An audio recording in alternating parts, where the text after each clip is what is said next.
ಸದ್ಗುರು ಸಿದ್ಧಾರೂಢರನ್ನ ಹಾಗೂ ಮೌನ ಮಹಾಯೋಗಿ ಗುರುನಾಥ ಆರೂಢರನ್ನ ನನ್ನ ಉತ್ಕ್ರಮಣೆಯಲ್ಲಿ ಸ್ಥಾಪಿಸಿಕೊಂಡು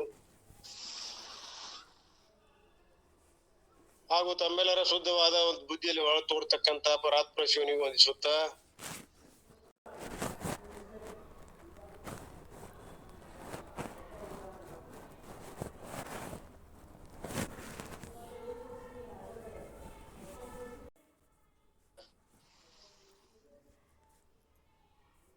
ಯಾವ 9ನೇ ಅಧ್ಯಾಯ ಭಗವದ್ಗೀತೆ 9ನೇ ಅಧ್ಯಾಯದ ರಾಜವಿದ್ಯಾ ರಾಜಗುಹ್ಯಂ ಯೋಗದ ಕುರಿತು ನಾವು 21ನೇ ಶ್ಲೋಕ ಕುರಿತು ಎಲ್ಲಾ ವಿಷಯವನ್ನ ಸವಿಸ್ತಾರವಾಗಿ ನಾವು ಪರಮಾರ್ಥಾನಂದರ ಬಿಡಿ ಟಿಪ್ಪೆಗಳನ್ನು ಓದಿ ಮುಗಿಸಿದ್ವಿ. ಅಲ್ಲಿ ಸ್ವರೂಪವನ್ನ ಹೇಳಿದ್ರು. ನಾವು ಸಕಾಮದಿಂದ ಸಕಾಮ ಭಕ್ತರ ಸ್ವರೂಪ ಅವ್ರಿಗೆ ಮಾಡ್ತಕ್ಕಂಥ ಫಲ, ಅವ್ರ ಉಪಾಸನೆಯಿಂದ ಸಿಗತಕ್ಕಂತ ಫಲಗಳು ಎಷ್ಟರ ಮಟ್ಟಿಗೆ ಯೋಗ್ಯ ಅಯೋಗ್ಯಗಳದಾವ, ಯೋಗ್ಯ ಇದ್ರೆ ಎಷ್ಟರ ಮಟ್ಟಿಗೆ ಯೋಗ್ಯ ಅದಾವ, ಮತ್ತೆ ಅಯೋಗ್ಯ ಇದ್ರೆ ಅದರ ಸ್ವರೂಪ ಏನು ಅನ್ನುವಂಥದ್ದನ್ನ ಅನೇಕ ಲೋಕಗಳ ಪಡೆದುಕೊಂಡು ಬಂದು ವಿಚಿತ್ರವಾದಂತಹ ಭೋಗಗಳನ್ನ, ದಿವ್ಯ ಭೋಗಗಳನ್ನ ಪಡೆದಂತವರು ಹೊಳ್ಳಿ ಮರಳಿ ಭೂಲೋಕಕ್ಕೆ ಬರ್ತಾರ ಅನ್ನುವಂಥದ್ದೆಲ್ಲ ಕೇಳ್ಕೊಂಡು ಬಂದಿವಿ. ಅದರಲ್ಲಿ 3 ಪ್ರಕಾರದ ಸಾಧಕರನ್ನ ನಾವು ಕೂಡ ಕಂಡೀವಿ. ಒಂದು ಜಗತ್ತನ್ನೇ ಸಾಧ್ಯ ಮಾಡಿಕೊಂಡು, ಅವರಿಗೆ ಜಗತ್ತ ಪರಮಾತ್ಮ ಸಾಧನ, ಜಗತ್ ಸಾಧ್ಯ ಅರ್ಥಾತ್ ಜಗತ್ ಸಾಧ್ಯ ಅಂದ್ರೆ ಏನಿಲ್ಲ, ಭೋಗ ಪ್ರಾಮುಖ್ಯತೆಯನ್ನ ಕೊಡ್ತ ಅವರಿಗೆ ಸ್ತ್ರೀ ಪುತ್ರ ಧನ ಕನಕ ಸ್ಥಾನಮಾನ ಇವೆಲ್ಲವೂ ಕೂಡ ಮುಖ್ಯವಾಗಿ ಇಟ್ಟುಕೊಂಡು ಬೇಡ್ತಾರ ಪರಮಾತ್ಮನ. ಅವು ಸಾಧನ ಬೇಕಾದದ್ದು ಸಾಧ್ಯ, ಗುರಿ ಏನದ ವಸ್ತುಗಳು ಪ್ರಾಪಂಚಿಕ ಐಹಿಕ ಭೋಗ ಭಾಗ್ಯಗಳನ್ನು ಬೇಡ್ತಾರ. ಅವ್ರಿಗೆ ಗೊತ್ತಿಲ್ಲ ನೈಸರ್ವಾದಂತ ಪದಾರ್ಥಗಳು ಅತೃಪ್ತಿಯನ್ನು ಉಂಟು ಮಾಡ್ತಾವ, ಜನನ ಮರಣಗಳನ್ನು ಉಂಟಂತ ಬಂಧನಕಾರಿಯಾಗ್ಯಾವ, ದುಃಖದವ ಅನ್ನೋದು ಗೊತ್ತಾಗೋದಿಲ್ಲ. ಆದ್ರೆ ಇನ್ನೊಂದ್ ತರದ ಸಾಧಕರದಾರ, ಅವರು ಸಕಾಮರಲ್ಲ, ನಿಷ್ಕಾಮ ಭಾವದವರು. ನಿಷ್ಕಾಮದಿಂದ ಕರ್ಮೋಪಾಸನೆಗಳನ್ನು ಮಾಡ್ತಾರೆ. ಅರ್ಥಾತ್ ಅವ್ರ ಅಂತಃಕರಣ ಶುದ್ಧಿ ಆಗಿರ್ತದ, ಸ್ವಲ್ಪ ಇನ್ನೂ ಆವರಣ ದೋಷ ಇರ್ತದ, ಆದ್ರೂ ಪರಮಾತ್ಮನ ಗುರಿ ಅವ್ರದು ಸಾಧ್ಯದ. ಯಾವುದು? ಪರಮಾತ್ಮ. ಸಾಧನ ಅದ ಭಕ್ತಿ, ಶ್ರದ್ಧಾ, ವಿಶ್ವಾಸ. ಅವ್ರು ಬೇಕಾದಂತಹ ಆರಾಧನೆಯನ್ನು ಮಾಡಿದ್ರು ಕೂಡ ಎಲ್ಲಾ ಪರಮಾತ್ಮನ ಒಂದೊಂದು ತಿಳ್ಕೊಂಡು ನಿಷ್ಕಾಮ ಭಾವದಿಂದ ಎಲ್ಲವನ್ನು ಅರ್ಪಣೆ ಮಾಡಿ ಅವರು ಆರಾಧನೆ ಮಾಡ್ತಾರೆ. ಏನೋ ಒಂದು ಉಪಭೋಗ ಮಾಡಿದ್ರು ಕೂಡ ಇದು ಸೇವೆ ಅದ, ಪರಮಾತ್ಮನ ಪ್ರಸಾದ. ಬಂದದ್ರಲ್ಲಿಯೇ ತೃಪ್ತಿಯನ್ನು ಹೊಂದಿರ್ತಾರೆ, ಅವರಿಗೆ ಪರಮಾತ್ಮ ಸಾಧ್ಯದನ್ನ. ಇನ್ನ 3ನೇ ಪ್ರಕಾರದ ಸಾಧಕರು, ಸಾಧ್ಯನೂ ಪರಮಾತ್ಮನೇ, ಸಾಧನವೂ ಪರಮಾತ್ಮನೇ. ಅರ್ಥಾತ್ ಎಲ್ಲವೂ ನನ್ನ ಸ್ವರೂಪವೇ. ಏನೆಲ್ಲ ಪರಮಾತ್ಮ ಏನ್ ನೋಡತಕ್ಕಂಥದ್ದಾಗ್ಲಿ, ಎಲ್ಲೆಲ್ಲಿ ನೋಡ್ತಾನೋ, ಏನ್ ಭಾವಿಸ್ತಾನೋ ಎಲ್ಲ ಪರಮಾತ್ಮ ಸ್ವರೂಪವೇ. ಸರ್ವಂ ಕಲಿಯುಗಂ ಬ್ರಹ್ಮ. ನಾಮರೂಪಗಳನ್ನು ನೋಡಿದ್ರು ಕೂಡ ಅದರಲ್ಲಿಯೂ ಪರಬ್ರಹ್ಮವನ್ನೇ ಕಾಣ್ತಾನೆ. ಅಂದ್ರೆ ಒಳಗ ಹೊರಗ ತನ್ನ ಸ್ವರೂಪವನ್ನೇ ಕಾಣ್ತಾನೆ. ತಾನೇ ಎಲ್ಲವೂ ತಾನೇ ಆಗಿ ನೋಡತಕ್ಕಂಥ ಸರ್ವಾತ್ಮಕ ಭಾವ ದೃಷ್ಟಿ ಉಳ್ಳವರು. ಹೀಗೆ 3 ತರದ ಸಾಧಕರು ನೋಡಿದ ನಂತರ ಅರ್ಜುನ ಕೇಳ್ತಾನೆ, ಪರಮಾತ್ಮ 3ನೇ ತರಗತಿಯ ಸಾಧಕ ಅದರಲ್ಲ, ಎಲ್ಲವನ್ನೂ ನಿನ್ನ ರೂಪವಾಗಿ ಕಾಣ್ತಕ್ಕಂಥದ್ದು, ನೀನೇ ಸರ್ವವು ನೀನೇ ಅನ್ನುವಂತ ಏಕಾತ್ಮ ಭಾವ ಉಳ್ಳಂತ ಯಾವ ಸಾಧಕ ಅದನಲ್ಲ, ಅವನ್ ಹೆಂಗ ಕಾಯ್ತೀಯ, ಅವನ ಸ್ವರೂಪ ಏನು, ಸ್ಥಿತಿಗತಿಗಳೇನು ಅನ್ನುವಂತ ಒಂದು ಕುತೂಹಲದಿಂದ ಪ್ರಶ್ನೆಯನ್ನ ಮಾಡಿದಾಗ ಪರಮಾತ್ಮ ಆಯ್ತಪ್ಪ ನಾ ಹೇಳ್ತಾ ಇದ್ದೀನಿ ಅಂತ ತಿಳ್ಕೊಂಡು ಅವರು ಯಾರು ನನ್ನ ಅನನ್ಯವಾಗಿ ನನ್ನ ಚಿಂತನೆಯನ್ನು ಮಾಡೋರಂತ ಸ್ವರೂಪವನ್ನು ನಾ ಹೇಳ್ತೀನಿ ಅಂತ ಹೇಳ್ತಾನೆ ಈ ಶ್ಲೋಕದಲ್ಲಿ, 22ನೇ ಶ್ಲೋಕ. ಅನನ್ಯಾ ಚಿಂತಯಂತೋ ಮಾಂ ಯೇ ಜನಾ ಪರ್ಯುಪಾಸತೆ ತೇಷಾಂ ನಿತ್ಯಾಭಿಯುಕ್ತಾನಾಂ ಯೋಗಕ್ಷೇಮಂ ವಾಮ್ಯಹಂ. ಯೇ ಅನನ್ಯ ಜನಃ, ಯಾರು ಅನನ್ಯ ಭಾವದಿಂದ, ನ ಅನ್ಯ ಅನನ್ಯ, ನನ್ನಲ್ಲಿಯೇ ಸ್ಥಿರಗೊಂಡಂತ, ನನ್ನಲ್ಲಿಯೇ ಮನಸ್ಸಿಟ್ಟಂತ ಭಕ್ತರು, ಮಾಂ ಚಿಂತೆಯಂತಹ ಪರಮೇಶ್ವರ ಆದಂತ ನನ್ನ ಚಿಂತನೆಯನ್ನು ಯಾರು ಸದಾ ಮಾಡ್ತಾರೋ, ನಿಷ್ಕಾಮ ಭಾವದಿಂದ ಧ್ಯಾನಿಸುತ್ತಾರೋ, ಚಿಂತೆಯಂತಹ ಪರಿಪಾಸತೆ, ಚಿಂತನೆಯನ್ನು ಕೂಡ ಮನನಾಕಾರ ವೃತ್ತಿ ಯಾವಾಗಲೂ ನನ್ನ ಸ್ವರೂಪದ ಧ್ಯಾನವೇ, ನನ್ನ ಚಿಂತನೆಯನ್ನೇ ಮಾಡ್ತಾ ಇರ್ತಾರೆ. ಪರಿಪಾಸತೆ ನಿಷ್ಕಾಮ ಭಾವದಿಂದ ಧ್ಯಾನ ಮಾಡುವಂತ. ಏಕಾಂ ಆ ನಿತ್ಯಾಭಿಯುಕ್ತಾನಾಂ, ಆ ಸದಾ ಏಕೈಕ ಭಾವದಿಂದ ನನ್ನಲ್ಲಿಯೇ ಸ್ಥಿರವಾಗಿರುವಂತಹ ಮನಸ್ಸುಳ್ಳವರು, ಅಂಥವ್ರ ಯೋಗಕ್ಷೇಮವನ್ನ ನಾನೇ ಸ್ವತಃ ವಹಿಸ್ಕೋತಾ ಇದ್ದೇನೆ. ಸ್ವತಃ ಪರಮಾತ್ಮನಿಗೆ ಅದರ ಭಾರದ ಭದ್ರತೆ ಪೂರ್ಣ ಪರಮಾತ್ಮ ಒದಗಿಸಿಕೊಡ್ತಾನೆ. ಯೋಗಕ್ಷೇಮ ವಾಮ್ಯಂ, ಯೋಗಕ್ಷೇಮ ಅಂದಾಗ ಈ ವಿಷಯದಲ್ಲಿ ನಾವು ತಗೊಳ್ಳುವಂತದ್ದು ನಿರ್ಗುಣ ರೂಪವಾಗಿ ಭಗವತ್ ಸ್ವರೂಪದ ಪ್ರಾಪ್ತಿ ಮತ್ತು ಭಗವತ್ ಪ್ರಾಪ್ತಿ ನಿಮಿತ್ತವಾಗಿ ಏನು ಸಾಧನೆ ಮಾಡ್ತಾರಲ್ಲ ಅದರ ರಕ್ಷಣೆ ಮಾಡುವಂತದ್ದು. ಇಲ್ಲಿ ಆ ಒಂದು ಶ್ಲೋಕ ಕುರಿತು ಎಲೆ ಅರ್ಜುನ, ಶ್ರದ್ಧಾವಂತರಾದ ಸಕಾಮಿ ಭಕ್ತರು, ಇದು ಯಾರು ಅನನ್ಯ ಭಾವದಿಂದ ನನ್ನಲ್ಲಿ ಸ್ಥಿರಗೊಂಡ ಭಕ್ತರು ಪರಮೇಶ್ವರನಾದ ನನ್ನ ಚಿಂತನೆಯನ್ನು ಸದಾ ಮಾಡುತ್ತಾ ನಿಷ್ಕಾಮ ಭಾವದಿಂದ ಧ್ಯಾನಿಸುತ್ತಾರೋ ಅಥವಾ ಸ್ಥಿರವಾಗಿ ನನ್ನ ಅನನ್ಯ ಮನಸ್ಸುಳ್ಳವರಾಗಿರ್ತಾರೋ ಅವರ ಯೋಗಕ್ಷೇಮವನ್ನು ನಾನು ಮಾಡ್ಕೋತೀನಿ, ಪರಮಾತ್ಮನ ಪ್ರತಿಜ್ಞಾ ವಾಕ್ಯ. ಅವನು ಕೊಟ್ಟಂತ ಒಂದು ರಕ್ಷಣಾಪರ ವಾಕ್ಯ.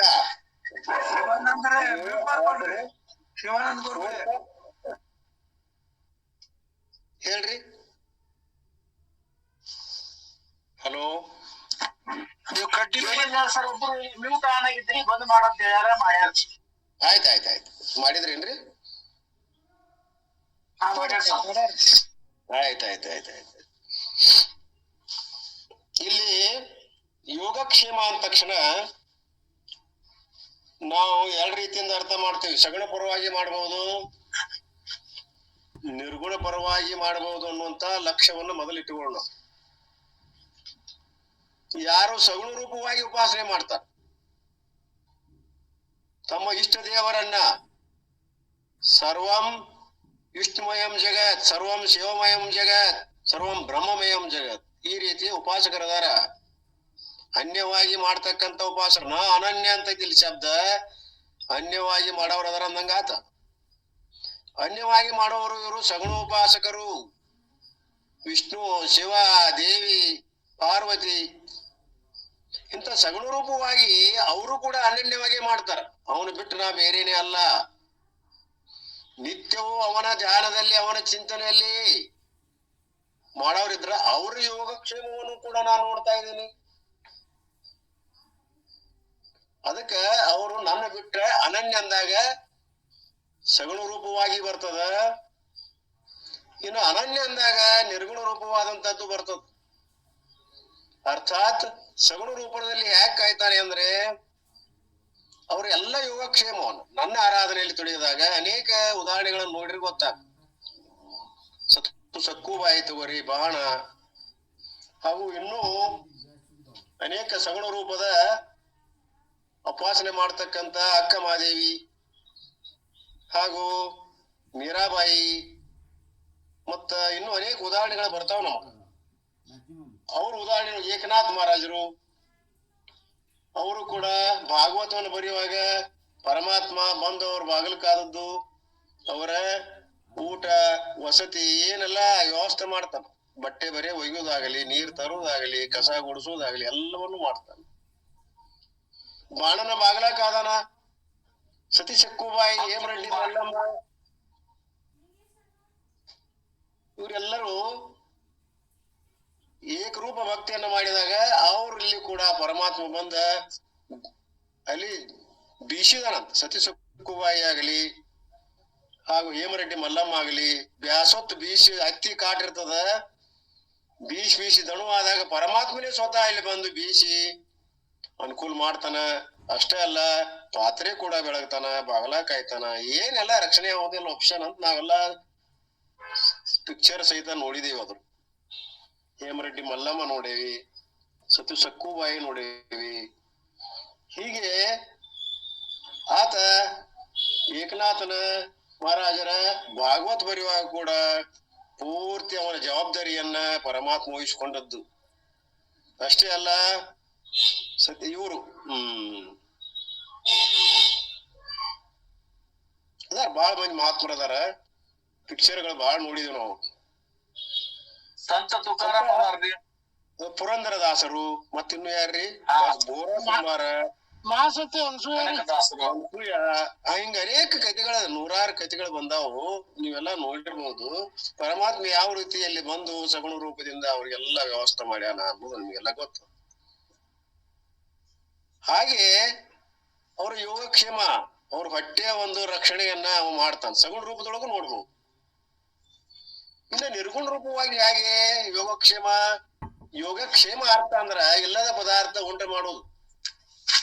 ಕ್ಷೇಮ ಅಂದ್ರ ಆ ಸಿಗತಕ್ಕಂತ ಪದಾರ್ಥವನ್ನ, ಉಂಟು ಮಾಡ್ತಕ್ಕಂತ ಪಡೆದಂತ ಪದಾರ್ಥವನ್ನ ರಕ್ಷಣೆ ಮಾಡೋದು, ಕೈ ಬಿಟ್ಟು ಹೋಗ್ಬಾರ್ದು. ಅದು ಒಂದು ಕೊಡುದು, ಉಂಟು ಮಾಡೋದು, ಅದನ್ನ ರಕ್ಷಣೆ ಮಾಡುವ ಜವಾಬ್ದಾರಿ ಅವಂದು. ಇದು ಸಗುಣ ರೂಪದಿಂದನೂ ವಿಚಾರ ಮಾಡಬಹುದು, ನಿರ್ಗುಣ ರೂಪದಿಂದ ವಿಚಾರ ಮಾಡಬಹುದು.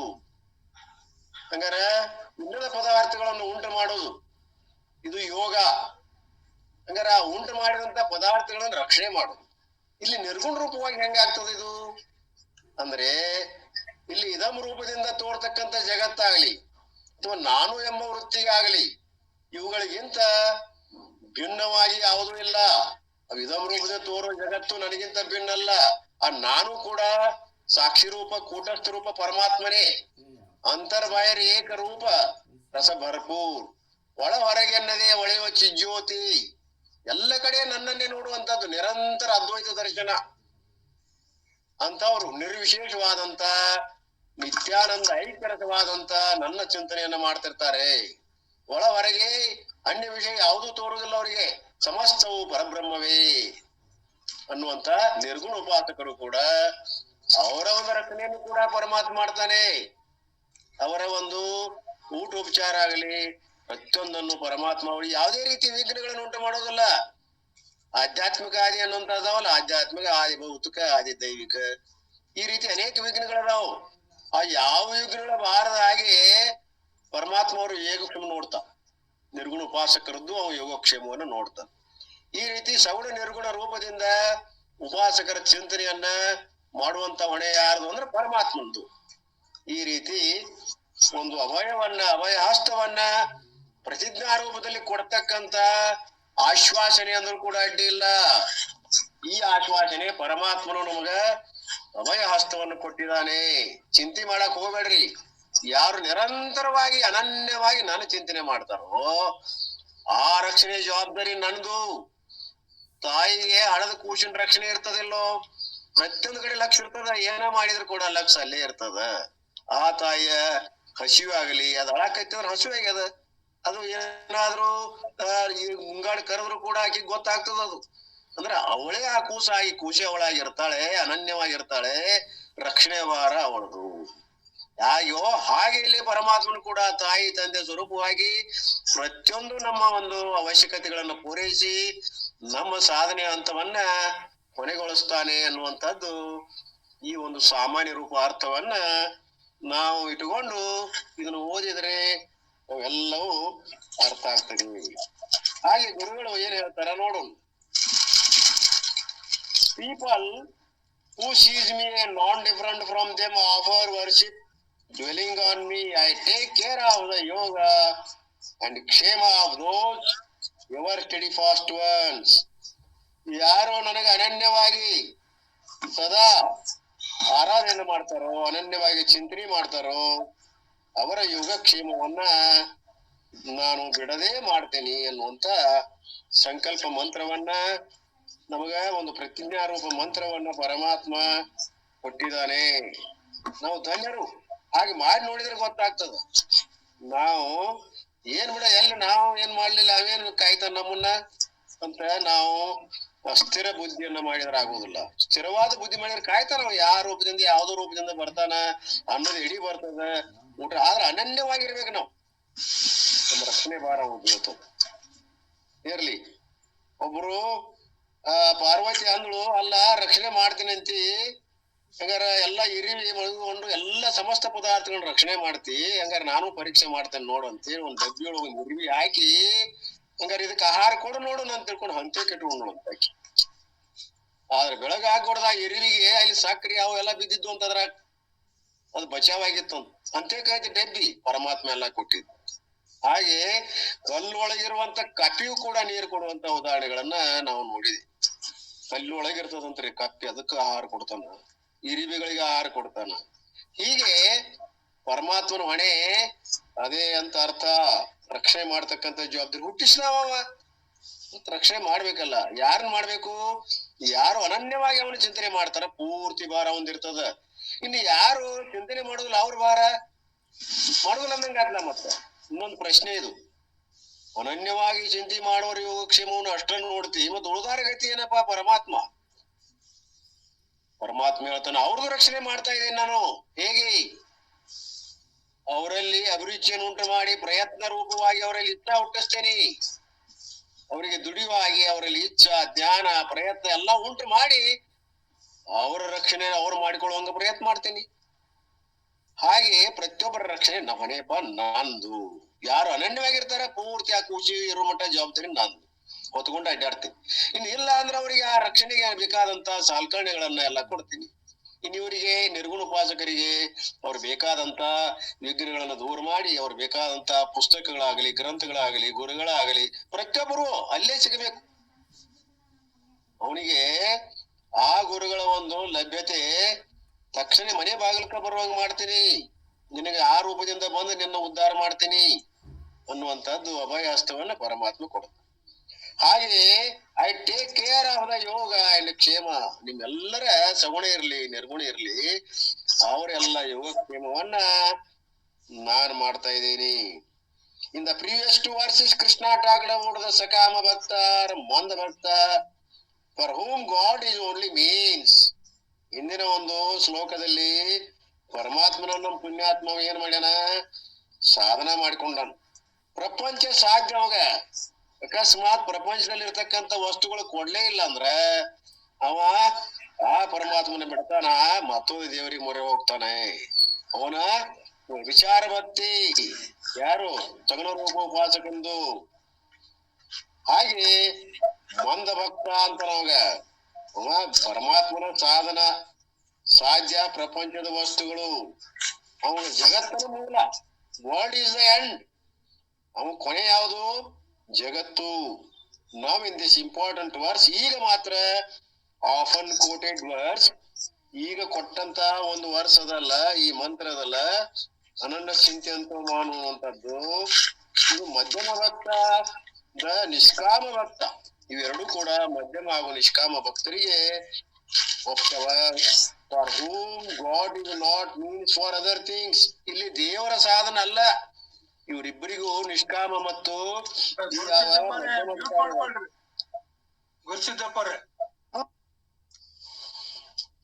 ಮ್ಯೂಟ್ ಮಾಡ. ಅವರಿಗೆ ಪರಮಾತ್ಮನೇ ಸಾಧ್ಯ. ಇಲ್ಲಿ ಪ್ರಪಂಚ ಸಾಧ್ಯ ಆದ್ರ ಮಧ್ಯಮ ಹಾಗೂ ಉತ್ತಮ ಅಧಿಕಾರಿಗಳಿಗೆ ದೇವರೇ ಸಾಧ್ಯ, ಪರಮಾತ್ಮನೇ ಗುರಿ. Main target is god and end also. ಅದರ ಸಾಕ್ಷಾತ್ಕಾರವೇ ಅವನ ಗುರಿ. ಗುರಿ ಒಂದೇ, ಸಾಧನೆ ಒಂದೇ, ಎರಡು ಒಂದೇ ಅದಾವ. ಗುರಿ ಯಾವುದು? ಮೋಕ್ಷವೇ, ಆತ್ಮ ಸಾಕ್ಷಾತ್ಕಾರವೇ ಗುರಿ. ಅದೇ ಸಾಧ್ಯ. ಅಲ್ಲಿ ಪರಮಾತ್ಮನೇ ಕೊನೆ. That is the highlight. Okay ಅಂತಾರ ಗುರು. ಗೊತ್ತಾಯ್ತಲ್ಲ ನಿಮಗೆ? ತಿಳ್ಕೊಳ್ರಿ. And when God is the end, ಯಾವಾಗ ಪರಮಾತ್ಮನೇ ಕೊನೆ ಗುರಿ ಅದಾನೋ, the love for God will certainly superior. ಅವನ ಪ್ರೀತಿಯಲ್ಲಿ ಇರ್ತದ, ಪರಮಾತ್ಮನಲ್ಲಿ ಇರ್ತದ. ಸದಾಕಾಲ ಅವನ ಪ್ರೀತಿ ಪರಮಾತ್ಮನ ಮೇಲೆ ಇರ್ತದ. ಅವನಿನ ನಂತರ ಪರಮಾತ್ಮನೇ ತಾನೇ ಆಗಿ ಸರ್ವಂ ಕಲಿಯುಗಂ ಬ್ರಹ್ಮ ಅನ್ನುವಂತ ಸರ್ವಾತ್ಮಕ ಭಾವ ಅಳಗೊಡ್ತದ. You know why? Because if you study your mind absorbed with and also. ನಿಮ್ಮ ಪ್ರತಿಯೊಂದು ರಕ್ತ ನಡನಾಡಿಗಳು, ಭಾವಗಳು, ಮನಸ್ಸು ಎಲ್ಲವೂ ಕೂಡ ಆ ಪರಮಾತ್ಮನ ಚಿಂತನೆಯನ್ನೇ ಒಳಗೊಂಡಿರ್ತವೆ. ಅಬ್ಯಾಸ್ಡ್ ಪೂರ್ತಿ ಅವೆಲ್ಲವೂ ಒಂದಾಗಿರ್ತವ. ಯಾವ ನಿಮ್ಮ ಭಾವನೆಗಳು, ಯೋಚನೆಗಳು, ವಿಚಾರಗಳು ಪ್ರತಿಯೊಂದು ಅವನ ಕುರಿತು. Your mind is never absorbed with means. ಸಾಧನೆಗಳ ಬಗ್ಗೆ ಇರೋದಿಲ್ಲ ಅದು. ಸಾಧನೆಗಳಂದ್ರೆ ಪ್ರಾಪಂಚಿಕ ವಿಷಯ ವಸ್ತುಗಳ ಬಗ್ಗೆ ಅವನ ಗುರಿ ಇರೋದಿಲ್ಲ. ಅವೆಲ್ಲವುಗಳನ್ನ ಗಮನ ಮಾಡಿ ಮುಖ್ಯ ಪುರುಷಾರ್ಥವಾದಂತ ಮೋಕ್ಷದ ಕಡೆ ಇರ್ತದ. ಅವು ಇರುವ ಧರ್ಮ ಅರ್ಥ ಕಾಮಗಳು ಅವು ಅಮುಖ್ಯವಾದಂತ ಪುರುಷಾರ್ಥಗಳು. ಅವುಗಳನ್ನ ಅದರಲ್ಲಿ ಮನಸ್ಸು ಇದ್ರೂ ಕೂಡ ಮುಖ್ಯವಾದಂತ ಗುರಿ ಯಾವುದು? ಅದು ವರಮೋಕ್ಷ ಅಲ್ಲೇ ಇರ್ತದಂತ. Your mind is never absorbed with the means. ಆ ಸಾಧನೆಗಳಿದಾವಲ್ಲ, ಪ್ರಾಪಂಚಿಕ ವಸ್ತುಗಳ ಬಗ್ಗೆ ಅವನು ಗುರಿ ಇರುವುದಿಲ್ಲ, ಅಲ್ಲಿ ಮನಸ್ಸು ಇರುವುದಿಲ್ಲ. ಪೂರ್ತಿ ಮನಸ್ಸು ಪರಮಾತ್ಮನಲ್ಲಿ ತಲ್ಲಿನಾಗಿರ್ತದ. When you want to go to Delhi, ಒಂದು ಉದಾಹರಣೆ ಕೊಡ್ತಾರೆ ಗುರುಗಳು. ಹೆಂಗ್ರಿ ಉದಾಹರಣೆ ಕೊಟ್ಟು ಹೇಳ್ರಿ. When you want to go to Delhi and when you are traveling by train or flight, you will certainly go to the respective station, airport or railway station. You purchase the ticket, you do everything, but throughout the journey your mind is going to dwell on what? Who has come to the station, whether the elder sister or the younger sister, how to go from the station. If they do not come, how is weather going to be there when I reach there? But your mind is soaked with the end throughout the day. Not only travel anything, you want to build a house, you do all the transactions with contractor and talk to the contractor. ಇಲ್ಲಿ ಎರಡು ರೀತಿಯಿಂದ ಗುರುಗಳು ಹೇಳ್ತಾರೆ, ಉದಾಹರಣೆ ಹೇಳ್ತಾರೆ. ಸಗುಣಂದು ಹೇಳ್ತಾರೆ, ನಿರ್ಗುಣಂದು ಹೇಳ್ತಾರೆ. ಈ ಸಗುಣ ರೂಪದ ಉಪಾಸಕನಿಗೆ ಏನಿರ್ತದ? ಒಂದು ಲೌಕಿಕವಾದಂತ ಏನಾದ್ರು ಅದಾವಂತ ತಿಳ್ಕೊ. ಒಂದು ಕಾಂಟ್ರಾಕ್ಟ್ ಕೊಟ್ಟಾನ ಮನಿದು. ಆ ಮನಿ ಪೂರ್ತಿ ಆಗೋರಿಗೆ ಅವನ ಗುರಿ ಇರ್ತದ, ಲಕ್ಷ್ಯ. ಆ ಕಾಂಟ್ರಾಕ್ಟರ್ ಏನ್ ಮಾಡಿದಾನ ಏನಿಲ್ಲ ಪ್ರತಿಯೊಂದು ನಿಗಾ ವಹಿಸಿ ಅದನ್ನ ಕಟ್ಟಿಸ್ತಿರ್ತಾನವ. ಸರಿಯಾಗಿ ನೀರ್ ಹೊಡಿತಾನೋ ಇಲ್ಲೋ, ಸರಿಯಾಗಿ ಎಲ್ಲಾ ಸಿಮೆಂಟ್ ಸರಿಯಾಗಿ ಬೆರೆಸ್ಯಾನೋ ಇಲ್ಲೋ ಪ್ರಮಾಣದಲ್ಲಿ, ಪ್ರತಿಯೊಂದನು ನಿಗಾ ವಹಿಸಿ ಹೆಂಗ್ ನೋಡ್ತಾನೋ ಹಂಗ ಅವನ ಗುರಿ ಇಲ್ಲದ ಆ ಒಂದು ಕಟ್ಟಡ ಕಟ್ಟಿಸೋದ್ರಲ್ಲದ ಅನ್ನುವಂಥದ್ದು ಒಂದು ಉದಾಹರಣೆ. ಇನ್ನೊಂದು ಉದಾಹರಣೆ, ಇಲ್ಲಿ ಒಬ್ಬ ಡೆಲ್ಲಿಗೆ ಹೊಂಟಾನ. ಅವನ ಗುರಿ ಏನದ? ಡೆಲ್ಲಿ. ಅಲ್ಲಿ ಕಳಿಸ್ಲಿಕ್ಕೆ ಎಲ್ಲ ಬರ್ತಾರ. ಅವ್ರು ಯಾರು? ತಂದೆ ತಾಯಿ ಎಲ್ಲ, ಅವನ ಹೆಂಡ್ರು ಅಥವಾ ಅವನ ಮಕ್ಕಳಾಗ್ಲಿ ಎಲ್ಲರೂ ಬಂದು ಬಾಂಧವ್ರು ಸ್ಟೇಷನ್ ಮಟ್ಟ ಕಳಿಸಿ ಬರ್ತಾ. ಯಾವ್ದೋ ಒಂದು ಗುರಿ ಅದ, ಅವನು ಡೆಲ್ಲಿಗೆ ಹೊಂಟಾನ. ಹಾಗೆ ಆ ಒಂದು ಪ್ಲಾಟ್ಫಾರ್ಮ್ ಟಿಕೆಟ್ ತಗೋತಾರ ಅವರು ಬರುದಿಲ್ಲ ಪೂರಾ ದಿಲ್ಲಿವರೆಗೆ ಬರ್ತಾರೆ. ಅವ್ರಾದ್ರೂ ಕೂಡ ಪ್ಲಾಟ್ಫಾರ್ಮ್ ಟಿಕೆಟ್ ತಗೊಳ್ಬೇಕು. ಇವಂದು ಯಾವ ಟಿಕೆಟ್? ಡೆಲ್ಲಿ ಮಟ್ಟ ಟಿಕೆಟ್ ಒಂದು. ಆ ಟಿಕೆಟ್ ತಗೊಂಡ್ರೆ ಅವನ ಗುರಿಯಲ್ಲಿ ಆ ಗುರಿ ಡೆಲ್ಲಿಗೆ ಹೋಗೋ ಮಟ್ಟ ಇರ್ತದ. ಅವನ ಲಕ್ಷ್ಯ ಅಲ್ಲಿ ಡೆಲ್ಲಿಗೆ ಹೋದ ನಂತರ ಕೂಡ ತನ್ನ ಗುರಿ ಏನದ? ಕರೆಕ್ಟ್ ಅದ ಏರ್ಪೋರ್ಟ್ ಹೋಗ್ತಾನ, ಅದ ಒಂದು ಚೇಂಬರ್ಗೆ ಹೋಗ್ತಾನ, ಆ ಡೆಲ್ಲಿಗೆ ಹೋಗ್ತಕ್ಕಂತ ಯಾವ ಟ್ರೇನ ಹಿಡಿತಾನ. ಹಿಂಗ ಪ್ರತಿಯೊಂದನ್ನು ಆಯ್ಕೆ ಮಾಡ್ಕೊಂಡವ ಎಲ್ಲಿ ಡೆಲ್ಲಿ ಗುರಿ ಇಟ್ಕೊಂಡು ಹೆಂಗ್ ಪರ್ಚೇಸ್ ಮಾಡ್ತಾನೋ ಹಂಗ ಈ ನಿರ್ಗುಣ ಆಗ್ಲಿ ಸಗುಣ ಆಗ್ಲಿ ಕೂಡ ಅದೇ ಗುರಿಯನ್ನು ಮನುಷ್ಯನಲ್ಲಿ ಇಟ್ಟುಕೊಂಡು ಅದೇ ಪ್ರಕಾರವಾಗಿ ಅದೇ ಚಿಂತನೆ ವಿಚಾರಗಳನ್ನು ಅನುಸರಿಸಿ ತನ್ನ ಗುರಿಯನ್ನ ಅವ್ರು ತಲುಪ್ತಾರ. ಇವತ್ ಸಗುಣ ಇರ್ಲಿ ನಿರ್ಗುಣ ಇರ್ಲಿ, ಇನ್ನು ಉಳಿದು ಏನದಾವಲ್ಲ ಅವರು ಹೆಂಡ್ರು ಮಕ್ಕಳು ಅವರೆಲ್ಲ ಅವರ ಒಂದು ಗುರಿ ಏನದ ಅವನು ಕಳ್ಸೋದು. ಅರ್ಥಾತ್ ಅವನ ಯೋಗಕ್ಷೇಮವನ್ನ ನೋಡುವಂತದ್ದು, ಅವನ್ ಸಹಕಾರಿಯಾಗಿ ಶುಭವನ್ನ ಆರೈಕೆ ಮಾಡುವಂತದ್ದು. ಅದೇನದ? ತಾತ್ಪೂರ್ತಿಕದ. ಅವನ ಗುರಿ ಏನದಲ್ಲ, ಅವರು ಆರೈಕೆ ಮಾಡಿದ್ರು ಕೂಡ ಸಹಕಾರಿ ಆದ್ರೂ ಕೂಡ ಮುಖ್ಯವಾದಂತದ್ದು ಎಲ್ಲಿ ಹೋಗುವಂತದ್ದು ಇರ್ತದ, ಇವನ್ ಕಟ್ಟಡ ಮುಗಿಯೋದ್ರಲ್ಲಿ ಇರ್ತದ. ಹೀಗೆ ಗುರಿ ಕೊನೆಗಾಣಿಸುವುದರಲ್ಲಿ ಅವರ ಲಕ್ಷ್ಯ ಇರ್ತದ ಹೊರತಾಗಿ. ಅರ್ಥಾತ್ ಇದಕ್ಕೊಂದು ಉದಾಹರಣೆ ಇನ್ನೊಂದು ಕೊಡ್ರಿ ಅಂದ್ರ, ಯಲ್ಲಮ್ಮಗುಡದಲ್ಲಿ ಜೋಗಮ್ಮನ್ ನೋಡಿದ್ರಿ. ಮೇಲೆ ತಲೆ ಮೇಲೆ ಕೊಡವನ್ನು ಹೊತ್ಕೊಂಡು ಕುಣಿತಿರ್ತಾಳೆ, ತಕತೈ ಕಣ್ಣ ಹತ್ತ ಇತ್ತ ಒಳಸಾಡ್ತಿರ್ತಾಳೆ. ಗುರಿ ಹೊರಗ್ ನೋಡಿದಂಗ ಕಾಣ್ತಾಳ, ಅದ್ರ ಒಳಗ್ ಲಕ್ಷ್ಯ ಮನುಷ್ಯನ ಲಕ್ಷ್ಯ ಮಾತ್ರ ಹೊಡೆದ ಕಡೆ ಇರ್ತದ. ಎಲ್ಲಾ ರೀತಿ ನೃತ್ಯ ಮಾಡ್ತಾಳೆ, ಕೈ ಚಾಚ್ತಾಳೆ, ಇವೆಲ್ಲ ಹೊರಗ್ ನಡೆದ್ರ ಅವಳ ಲಕ್ಷ್ಯ ಮಾತ್ರ ಎಲ್ಲಿರ್ತದ? ಕೊಡದ ಕಡೆ ಇರ್ತದ. ಹೆಚ್ಚು ಕಡಿಮೆ ಕೊಡ ಬಿದ್ದು ಬಿಡ್ತದ. ಹಾಗೆ ನಮ್ಮ ಲಕ್ಷ್ಯ ಯಾವುದೇ ಇದ್ರು ಕೂಡ ಮೇಲ ಗುರಿ ಯಾವುದು? ಆ ಪರಮಾತ್ಮನೇ ಅನ್ನುವಂಥದ್ದು ಲಕ್ಷ್ಯ ಇರ್ತದ. ಇನ್ನೆಲ್ಲ ಹೇಳುವ ತಾತ್ಪರ್ಯ ಉದಾಹರಣೆಗಳನ್ನೇ ಹೇಳಿರೋ ಈ ಒಂದು ಪ್ಯಾರಾ ಪೂರ್ತಿ. ಅದರ ಅರ್ಥ there are all done transactions ಎಲ್ಲ ಮಾಡ್ತಾನವ. ಇವೆಲ್ಲ ಅದ ಉದಾಹರಣೆ, ಲೌಕಿಕ ಉದಾಹರಣೆಗಳನ್ನು ಕೊಟ್ಟಾನ. Your mind is absorbed in the end. ಕೊನೆ ಗುರಿಯಲ್ಲಿ ನಮ್ಮ ಮನಸ್ಸು ಮುಳುಗಿರ್ತದ, absorbed completely. Similarly here also ಆ ಉದಾಹರಣೆಯನ್ನು ಎದಕ್ಕೆ ಅನ್ವಯಿಸಿರೋರು? ನಮಗ ಪರಮಾತ್ಮ ಚಿಂತನೆಯಲ್ಲಿ ಇಲ್ಲಿ ಆದ್ರೂ ಕೂಡ ಅನೇಕ ರೀತಿಯ ಸಹಾಯ ಸಹಕಾರಗಳನ್ನು ಸಿಗ್ತಾವ. ಅದನ್ನ ಗ್ರಂಥಗಳು ನಮಗ ಅನಾಯಾಸವಾಗಿ ಅಂತ್ಯಕ್ಕೆ ಬಂದ್ ಬೀಳ್ತಾವ. ಅಷ್ಟೇ ಅಲ್ಲ, ಮಹಾತ್ಮರು ಸಿಗ್ತಾರ, ಒಳ್ಳೆ ಫ್ರೆಂಡ್ಸ್, ಒಳ್ಳೆ ಸರ್ಕಲ್, ನಮಗ್ ಸತ್ಸಂಗ ಸಿಗ್ತದ. ಈಗ ಸಿಕ್ಕದಲ್ಲ ಹಿಂಗ, ಇದು ಯಾವ್ದು? ಇದು ಪರಮಾತ್ಮನ ಕೃಪೆ ಅಂತ ತಿಳ್ಕೊಬೇಕು. ಹಿಂಗೆಲ್ಲ ಒದಗಿಸ್ಕೊಡ್ತಾನವ. ಈಗ ನೋಡ್ರಿ, ಅವರೆಲ್ಲ ಅಭಯ ಹಸ್ತ ಕೊಟ್ರು, 10 ಉಪನಿಷತ್ತುಗಳನ್ನ ಮುಗಿಸ್ಕೊಡ್ತೀನಿ. ಅಷ್ಟೇ ಅಲ್ಲ, ಬ್ರಹ್ಮಸೂತ್ರ ಸಾಧ್ಯವಾದ್ರೆ ಅದನ್ನು ಮಾಡೋನು. ಈಗೇನದಲ್ಲ, ಒಂದು ಉಪನಿಷತ್ತು ನಿರರ್ಗಳವಾಗಿ ಮಂಡುಕ್ ಉಪನಿಷತ್ತನ್ನ ಮುಗಿಸ್ಕೊಟ್ರು. ಕೇನೋಪನಿಷತ್ತಕ್ಕೆ ಬಂದಾರ, ಇದು ಮುಗಿತಾ ಬಂತು. ಇನ್ನು ಕೈವಲ್ಯ ಉಪನಿಷತ್ತವನ್ನ ಹೇಳವ್ರು ಮುಂದಿನ 3ನೇದ್ದು ರೆಡಿ ಇಟ್ಕೊಳ್ರಿ. ಹೀಗೆ ನಮ್ಮ ಪ್ರಯಾಣ ಯಾವ ದಿಶೆಯಲ್ಲಿ ಹೊಂಟ ಇದೆ? ಆ ಒಂದು ಸಾಕ್ಷಾತ್ಕಾರ ರೂಪ ಗುರಿ ಅದ ಎಲ್ಲರದು, ನಮ್ಮೆಲ್ಲರದು. ಇದು ಎಲ್ಲರಿಗೂ ಸಿಗುವುದಿಲ್ಲ, ಇದು ಭಾಗ್ಯ. ನಾವೆಲ್ಲರೂ ಕೂಡ ಹಿಂದೆ ಎಲ್ಲ ದುಡ್ದವ್ರದೇವಿ, ನಾವು ಕೂಡಿದವ್ರದೇವಿ, ಅದು ಮುಂದುವರಿಬೇಕಾಗ್ಯದ. ಅದಕ್ಕೆ ನಾವು ಆ ನಾಮದಾರ ಗುರುಗಳನ್ನ ನಿಮಿತ್ತ ಮಾಡಿಕೊಂಡು ನಾವೆಲ್ಲರೂ ಉದ್ಧಾರ ಆಗ್ತಾ ಇದ್ದೇವೆ. ಇದು ನಮ್ಮ ಪುಣ್ಯ, ಇದು ಭಾಗ್ಯ ವಿಶೇಷ ಅಂತ ಕೇಳುದು. ಅಷ್ಟೇ ಅಲ್ಲ, ಈ ಯಾವ ಒಂದು ವ್ಯವಸ್ಥೆಯನ್ನ ನಾವು ಬಂಗಾರ ಅವರು ಯೂಟ್ಯೂಬ್ ಹಾಕಿ ಇನ್ನೂ ಅನೇಕ ನೂರಾರು ಸಾವಿರಾರು ವ್ಯೂಸ್ ಅವರೆಲ್ಲ ಕೇಳ್ತಾ ಇದಾರೆ. ಪಾಪ ಬೆಳಗಾದ್ರೆ ಹುಡುಕ್ತಿರ್ತಾರ ಅವರು. ಅದು ಬಿಟ್ಟು ಒಂದೇ 5 ನಿಮಿಷ ಆಗಿರೋದಿಲ್ಲ, 5 ಮಂದಿ ಕೇಳಿರ್ತಾರೆ. ಇವತ್ತು ನೋಡಿದೆ ನಾನು. ಬಿಟ್ಟು ಅವರು ಕೇನೋಪನಿಷತ್ತನ್ನ ಬಿಟ್ಟು 5 ನಿಮಿಷ ಆಗಿಲ್ರಿ, 10 ಮಂದಿ ಕೇಳ್ಯಾರ ನೋಡ್ರಿ. ಅದು ಅಂದ್ರೆ ಎಷ್ಟು ಹೊರಗನು ಕೂಡ ಅದ್ರ ಆಸಕ್ತಿ ಅದ. ನಾವ್ ಅಷ್ಟೇ ಅಲ್ಲ, ಅದ್ರ ಬಗ್ಗೆ ಆ ಯೂಟ್ಯೂಬ್ ದಲ್ಲಿ ನೋಡ್ತಕ್ಕಂತ ಎಷ್ಟೋ ಜನರು ಕೂಡ ಇದರ ಅಭಿರುಚಿ ಹೊಂದಿದ್ದಾರೆ, ಪ್ರಭಾವಿತ ಆಗ್ಯಾರೆ. ಇದರ ಸದುಪಯೋಗ ಆಗ್ತಾ ಇದೆ, ಜ್ಞಾನ ಪ್ರಸಾರದ ಅಂದ್ರೆ ಇದರ ಪುಣ್ಯ ಹೊರದ್ ಹಂಚ್ತಾ ಇದೆ. ಬಂಗಾರವರು ಆ ಒಂದು ಪುಣ್ಯ ಕಾರ್ಯವನ್ನ ಮಾಡ್ತಾ ಇದ್ದಾರೆ. ಅವ್ರಿಗೆ ಆ ಎಲ್ಲಾ ಪುಣ್ಯ, ಅವ್ ಎಷ್ಟು ಜನ ಕೇಳ್ತಾರಲ್ಲ, ಆ ಎಲ್ಲ ಪುಣ್ಯ ಹಾಕಿದವರಿಗೂ, ಕೇಳಿದವರಿಗೂ, ಅದನ್ನ ಹೇಳಿದವರಿಗೂ ಆ ಪುಣ್ಯ ತಲುಪ್ತಾ ಇದೆ. ಹೀಗೆ ಈ ಜ್ಞಾನರೂಪಿ ಯಾವ ಒಂದು ಯಜ್ಞ ಇದೆಯಲ್ವೋ, ಈ ಯಜ್ಞ ನಡೀತಾ ಇದೆ. ಇದು ಯಾರ್ದು? ಪರಮಾತ್ಮನ ಅನುಗ್ರಹ. ಅನನ್ಯ ಚಿಂತೆ ಅಂತೋಮ. ಆ ಪರಮಾತ್ಮನ ಅನುಗ್ರಹದಿಂದಲೇ ಈ ಎಲ್ಲ ಜ್ಞಾನರೂಪಿ ಯಾವ ಕಾರ್ಯ ಜರುಗ್ತಾ ಇದೆ. ಗೊತ್ತಾಗದಂಗ್ ಜರುಗ್ತಾ ಇದೆ. ಎಲ್ಲೆಲ್ಲಿ ಯಾರ್ಯಾರಿಗೆ ಏನು ಪ್ರಭಾವ ಆಗಬೇಕು, ಪರಿವರ್ತನೆ ಆಗಬೇಕು, ಅದು ಪರಮಾತ್ಮನಿಗೆ ಗೊತ್ತು. ಅದಕ್ಕೆ ಇದೆಲ್ಲ ಕಾರ್ಯ ಅವನಿಂದ ಜರುಗ್ತಾ ಇದೆ. ನಾವಂದ್ರೂ ಕೂಡ ಇದು ನಮ್ದಲ್ಲ.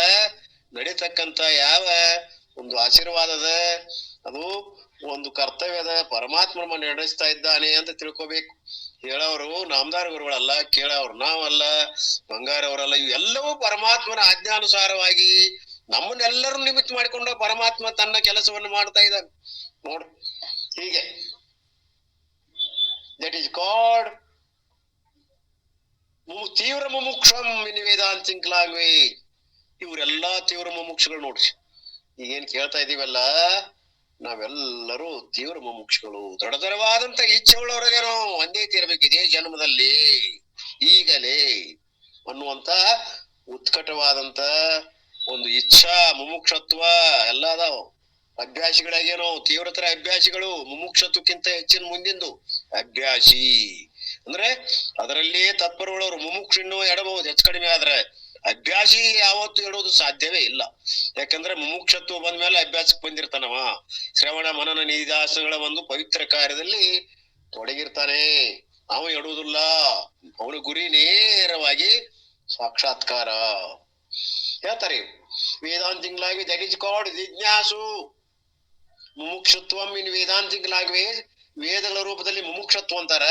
ಬಟ್ ಇಟ್ ಈಸ್ ಕಾಲ್ಡ್ ಜಿಜ್ಞಾಸು ಭಕ್ತಿ in the 7th chapter language. 7ನೇ ಅಧ್ಯಾಯದಲ್ಲಿ ಅವ್ರಿಗೆ ಏನ್ ಹೇಳ್ಯಾರ? ನಿರಂತರವಾಗಿ ಆ ಸಾಧನೆ ತೊಡೆದವ್ರಿಗೆ ಅಭ್ಯಾಸಿಗಳು, ಜಿಜ್ಞಾಸುಗಳು. ಜ್ಞಾತುಂ ಇಚ್ಛಾ ಜಿಜ್ಞಾಸು ಅಂದ್ರೆ ಆ ಜಿಜ್ಞಾಸನೆಯಲ್ಲಿ, ಆತ್ಮ ತತ್ವ ಚಿಂತನೆಯಲ್ಲಿ ಯಾವಾಗಲೂ ರತನಾದವರಿಗೆ ಜಿಜ್ಞಾಸುಗಳು ಅಂತ. And therefore since the end occupies, ಕೊನೆ ಗುರಿ ಬಂತು ಅಂದ್ರ ಮನುಷ್ಯನಲ್ಲಿ, it is powerful that it dispels all other things from your mind. ಗುರಿ ತೀವ್ರ ಆಯ್ಕು ಅಂತ ಬಂತು ಅಂದ್ರ ಯಾವನು ಲಕ್ಷ್ಯ ಮಾಡೋದಿಲ್ರಿ ಮನಸ್ಸ. ಆಯ್ತು ಬಿಡು, ಮನಿ ದರೋಡೆ ಆಯ್ತು ಹೋಗ್ಲಿ ಬಿಡು, ಮನಿ ಒಳಗೆ ಏನೋ ಎಡವಟ್ಟ ಆಯ್ತು ಆಗ್ಲಿ ಬಿಡು, ಒಟ್ಟ ಲಕ್ಷ್ಯ ಹಾಕುದಿಲ್ರಿ ಅದು. ಯಾವಾಗ ಮನುಷ್ಯಗೆ ತೀವ್ರತರವಾದಂತ ಇಚ್ಛಾತ್ಮನ ಆಯ್ತಂದ್ರ ಲೌಕಿಕ ಆಶೆ ಆಮಿಷಗಳಿಗೆ ಎಳ್ಳಷ್ಟು ಸೊಪ್ಪು ಹಾಕುದಿಲ್ರಿ ಅವ. ಒಂದು ಕೂದಲೇ ಎಷ್ಟು ಗಮನ ಕೊಡೋದಿಲ್ಲ. ಏನೇ ಆಗ್ಲಿ, ಜಗತ್ ಡೋಲ್ ಆದ್ರೆ ನನಗೇನಾಗಬೇಕಾಗೈತಿ? ನನಗೇನು ಪ್ರಳಯ ಆಗುಲ್ಲ, ಜಗತ್ತಿಗೆ ಪ್ರಳಯ ಅದ, ನನ್ನ ಆತ್ಮ ಪ್ರಳಯ ಆಗ್ತದ ಯಾವಾಗ್ಲೂ ಇರುವಂತದ್ದು. ನನಗೇನು ಅದ್ರಲ್ಲಿ ಗೊಡವೆ ಏನು ಇದ್ರೇನು ಇಲ್ದ್ರೇನು, ಜಗತ್ತಿನ ಗೊಡವೆ ಇಲ್ಲ ಅವಾಗ. ಹಾಗೆ ಅವ ನಿಶ್ಚಿಂತನಾಗಿ ತನ್ನ ಸಾಧನೆಯಲ್ಲಿ ಏನ್ ಮಾಡ್ತಾನ, ಮುಂದುವರೆದಿರ್ತಾನೆ ಅನ್ನುವಂಥದ್ದು ಬಹಳ ಮುಖ್ಯವಾದಂತ ಪಾಯಿಂಟ್. ಯಾರು? ತೀವ್ರತರವಾದಂತ ಜಿಜ್ಞಾಸು. Imagine you have a important function next week. You are going to conduct the wedding of your daughter. After 7 years of horoscope hunting, looking for that, you might be everything. Put your mind going to dwell. Or you are a new mother and have a young baby and it is the first one. You do all transactions, but your mind absorbed in that. That is called Ananya Bhakti. A bhakti in which the absorptions into the Lord displaces all other secondary goals of life. ನಾವು ಎಲ್ಲರೂ ಪ್ರತಿಯೊಬ್ಬರು ಒಂದೊಂದು ಗುರಿ ಅದಾವ. ಪ್ರಾಪಂಚಿಕ ಗುರಿಗಳು ಒಂದು ಎರಡು. ನಾವು ಮಗನ್ ಲಗ್ನ ಆಗಿರೋದಿಲ್ಲ, ಮಗನ್ ಲಗ್ನ ಮಾಡ್ಬೇಕು, ವೆಡ್ಡಿಂಗ್ ಸೆರೆಮನಿ, ಕನ್ಯಾ ಹುಡುಕ್ಬೇಕು. ಎಷ್ಟು ಕನ್ಯಾ ಹುಡುಕಿದ್ರು ಸಿಗೋದಿಲ್ಲ, ಅದೊಂದು ಚಿಂತಿ. ಹೀಗೆ ಎಷ್ಟೋ ಗುರಿಗಳದಾವ್. ಕನ್ಯಾ ಸಿಕ್ತು, ಮದುವೆ ಮಾಡಿದ್ರಿ, ಮಗನ್ ಚಿಂತಿ. ಹೀಗೆ ಎಲ್ಲವನ್ನೂ ಕೂಡ ಇವು ವ್ಯಾವಹಾರಿಕವಾದಂತ ಏನದಾವಲ್ಲ, ಇವು ಬದಲಾವಣೆಗಳು ನಮ್ಮ ದಿನನಿತ್ಯ ಬರ್ತಕ್ಕಂತ ಇವೆಲ್ಲ ವ್ಯವಹಾರಗಳಿಗೆ ಅವು ಹೆಂಗ ನಡೀತಾವು ಅಂತ ಕೇಳುದು. ಅರ್ಥಾತ್ ಇವೆಲ್ಲವುಗಳನ್ನ ಆ ಗುರಿ ಏನಿರ್ತದಲ್ಲ, ಅವು ಮದುವೆ ಮಾಡುವಂತ ಗುರಿ ಆಗ್ಲಿ, ಅಥವಾ ಮತ್ತ ಹೆಣ್ಮಕ್ಳ ಲಗ್ನ ಮಾಡೋದಾಗ್ಲಿ, ಹಿಂಗ್ ಪ್ರತಿಯೊಂದು ಗುರಿಗಳು ಅವು ಪರಮಾತ್ಮವನ್ನ ಎಲ್ಲವನ್ನು ಯಾವ ರೀತಿ ಅವ ಮುಗಿಸ್ತಾನೋ ಗೊತ್ತಿಲ್ಲ. ಆದ್ರೆ ಅನನ್ಯವಾಗಿ ಚಿಂತೆ ಅವನ್ ನಿಂತ ಎಲ್ಲ ಮಾಡ್ತಾನಂತ ನೋಡ್ರಿ. ಎಲ್ಲವೂ ಕೂಡ ಸರಾಗವಾಗಿ ಸಂಶಯವಾಗಿ ಅವೆಲ್ಲವೂ ಸರಿ ಆಗ್ತಾವ. ಆದ್ರ ಚಿಂತನೆ ಮಾತ್ರ ಯಾವಾಗಲೂ ಅವಂದಿರಬೇಕು. ಮುಖ್ಯವಾಗಿ ಟೆಂಪ್ರರಿಲಿ ಇವುಗಳನ್ನ ಗಮನ ಕೊಡ್ತಿರ್ತಾನ. ಆದ್ರೆ ಮುಖ್ಯವಾದಂತ ಸಾಧನೆಯಲ್ಲಿ ಇರ್ತದ, ತನ್ನ ಸ್ವರೂಪದಲ್ಲಿ ನಿಷ್ಠೆ ಉಳ್ಳವರಾಗಿರ್ತಾನ. ಜ್ಞಾನ ನಿಷ್ಠೆ ಅಂತಾರ, ಅದನ್ನ ಕೆಡಿಸಿಕೊಳ್ಳುದಿಲ್ಲ. ಅವನು ಬ್ಯಾಲೆನ್ಸ್ ಯಾವಾಗಲೂ ತಪ್ಪುದಿಲ್ಲ. ಇವೆಲ್ಲವೂ ಬಂದು ಒದಗ್ತಾವಾಗ ಮಕ್ಕಳ ಮದುವೆ, ಮುಂಜಿವಿ, ಏನು ಒಂದ ಎರಡ ಎಲ್ಲ ಬರ್ತಾವ, ಹೊಲ ಮನಿ ಕೆಲಸಗಳು, ಅವನ್ನೆಲ್ಲ ನಿಭಾಯಿಸ್ಕೊಂತ ಏನ್ ಮಾಡ್ತಾನ ಇವ? ಮುಖ್ಯವಾದಂತ ಗಮನವನ್ನ ಆತ್ಮ ಸಾಧನೆಯಲ್ಲಿ ಚಿಂತನೆಯಲ್ಲಿ ತೊಡಗ್ತಾನ. ಈಜ ಧೀರ, ಅವನು ನಿಜವಾಗಲೂ ಧೀರ. ಯಾಕಂದ್ರ ಈ ಯಾವ ಪ್ರಾಪಂಚಿಕವನ್ನ ಸಾಧಿಸ್ಕೊಂತ ಪರಮಾರ್ಥವನ್ನ ಉಂಟು ಮಾಡ್ತಾನ, ಸಾಧಿಸ್ತಾನಲ್ಲ, ಎರಡೂ ಗಡಿಗೆ ಹೊತ್ತಾನಿವ. ಅದಕ್ಕ ಹೇಳಿದ್ರು ಸಿದ್ಧಾರೂಢರಪ್ಪ, ನೀನ ಪ್ರವಚನ ಮಾಡು. ಯಾರಿಗೆ? ವೀರನಗೌಡರಿಗೆ. ಗದಗದ ವೀರನಗೌಡ್ರ ಅಂದ್ರೆ ಶಿವಾನಂದ್ರು. ಅವಾಗ ನೋಡಪ್ಪ ನೀನು ನೀನ ಪ್ರವಚನ ಮಾಡಿ ಇವತ್ತೆಲ್ಲಾ ಭಕ್ತರದಾರ, ಅಪರೂಪಕ್ಕೆ ಬಂದಿದ್ಯಾ, ನೀನ ಮಾಡು ಅಂದ್ರು. ಬ್ಯಾಡಪ್ಪ, ನಾನ್ ನಿಮ್ ಪ್ರವಚನ ಕೇಳಕ್ ಬಂದೇನು, ಎಲ್ಲ ಇವತ್ತಿನಿಂದ ಆಗು ಆಯ್ತಂತ ತಿಳ್ಕೊಂಡು ಪ್ರವಚನಕ್ಕೆ ಕುಂತ್ರು. ಅವತ್ತಿನ ಸಮಾಧಿ ಅವಸ್ಥಾ ಅದನ್ನ ಹೇಳ್ತಾ ಇದ್ರು. ನಿರ್ಗುಣ ಪರಬ್ರಹ್ಮದ ಬಗ್ಗೆ ಹೇಳ್ತಾ ಇದ್ರು. ಹೇಳ್ತಾ ವೃತ್ತಿ ಪರಕಾಗಿ ಬಿಡ್ತು. ಸಮಾಧಿಯಲ್ಲಿ ಒಂದಾಗಿಬಿಟ್ರು. ಬ್ರಹ್ಮಾಕಾರ ವೃತ್ತಿ, ನಿರ್ವಿಕಲ್ಪ ಸ್ಥಿತಿ ಉಂಟಾಯ್ತು. ಅಲ್ಲ, ಪ್ರವಚನ ಅಲ್ಲೇ ನಿಂತು, ಪುಸ್ತಕ ಅಲ್ಲೇ ಉಳಿತು. ಆ ಕೇಳೋರು ಸಹಿತ ಶ್ರವಣಾಖ್ಯ ಸಮಾಧಿಯಲ್ಲಿ ಉಂಟಾಗಿತ್ತಂತ ನೋಡ್ರಿ. 3 ತಾಸು ಹಂಗ ಕುಂತ್ರು. ಅವಾಗ ಸಿದ್ಧಾರೂಢರು ಉತ್ಥಾನ ಮಾಡಿ ಹೇಳಿದ್ರಂತ, ಯಪ್ಪ ಇವೆಲ್ಲ ಜನರ ಪಾಪ ಇನ್ನೂ ಅದ ಮುಂದ್ ಕೆಲ್ಸ, ಇವೆಲ್ಲ ಹೊತ್ತು ಬಾಳ ಆಗ್ಯದ, ಉತ್ಥಾನ ಆಗ್ರಿಪ್ಪ ಅಂತ ತಿಳ್ಕೊಂಡು ಏನೋ ಮಂತ್ರ ಅವಸರ ಮಾಡಿ ಅವ್ರನ್ನ ಉತ್ಥಾನ ಮಾಡಿ, ನೀನು ನಿಜವಾಗ್ಲೂ ಶಿವನ ಆನಂದದಲ್ಲಿ ಇದ್ದೆಪ್ಪ, ಇಲ್ಲಿ ಮಠ ಉನ್ಮತ್ತಾಗಿದ್ದಿ. ನಿನ್ನ ಆನಂದ ಸಾಮಾನ್ಯ ಆನಂದ ಅಲ್ಲ, ಇಂದಿನಿಂದ ನೀನು ವೀರನಗೌಡ ಅಲ್ಲಪ್ಪ, ನೀನು ಶಿವಾನಂದ, ಗದಗಿನ ಶಿವಾನಂದ ಪ್ರಸಿದ್ಧ ಆಗಂತ ಆಶೀರ್ವಾದ ಮಾಡಿದ್ರು. ಅಂದ್ರೆ ಯಾವಾಗಲೂ ಅದೇ ವೃತ್ತಿಯಲ್ಲಿ ಅವರು ಹೇಳ್ತಾ ಸಮಾಧಿ, ಕೇಳ್ತಾ ಸಮಾಧಿ. ಆತ್ಮಾನಂದ್ರ ಹೇಳ್ತಿದ್ರು ನಮ್ಗವನ್ನೆಲ್ಲ. ಯಾಕೆ ಅವರ ಗರಡಿಯಲ್ಲಿ ನಾವು 3 ವರ್ಷ ಇದ್ದೀವಿ. ಅವರೆಲ್ಲ ಹೇಳ್ತಾ ಇದ್ರು. ಅವರು ಒಂದು ಪುಸ್ತಕ ಕೂಡ ನಮ್ ಕಡೆಯಿಂದನ ಬರೆಸಿದ್ರು. ಅವ್ರು ಯಾರ್ದು?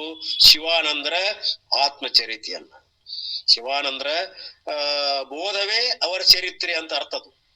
ನಾನ ಬರೆದ ಅಕ್ಷರ ನನ್ನ ಕಡೆ ಇನ್ನೂ ಅದಾವ. ಆ ಬುಕ್ ಪ್ರಿಂಟ್ ಆಗ್ಯದು, ಅವ್ರು ಮಾಡಿಸಿದ್ರು.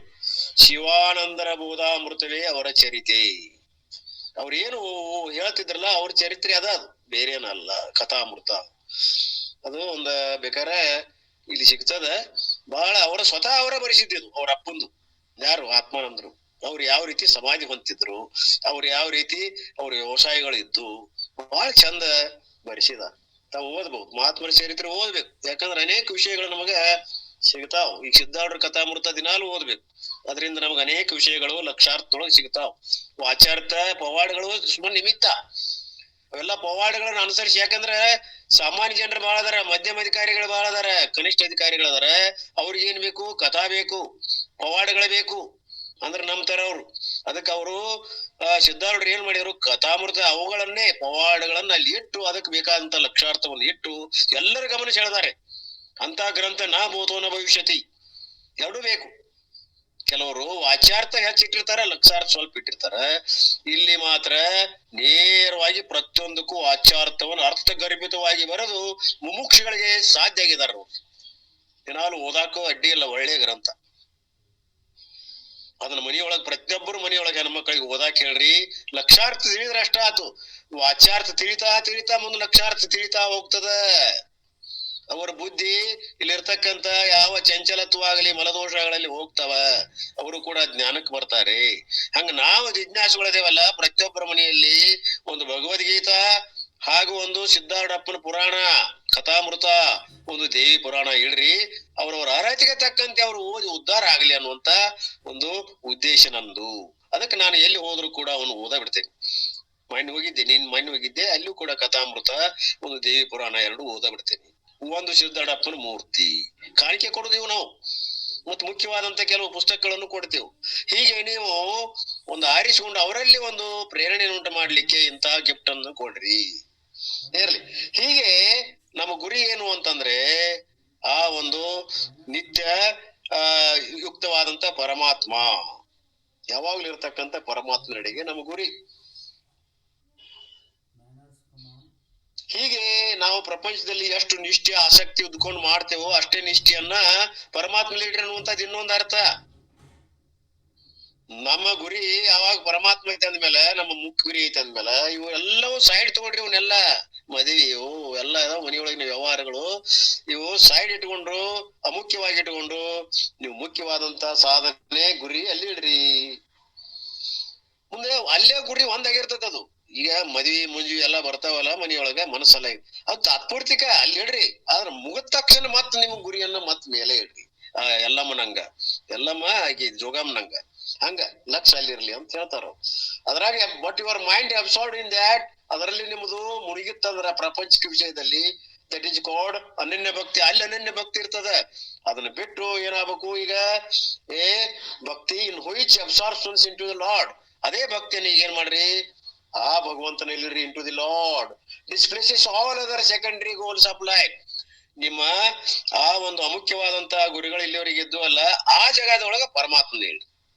ಒಂದು ತೆಗಿರಿ, ಮತ್ತೊಂದು ಅಲ್ಲಿ ಇಡ್ರಿ.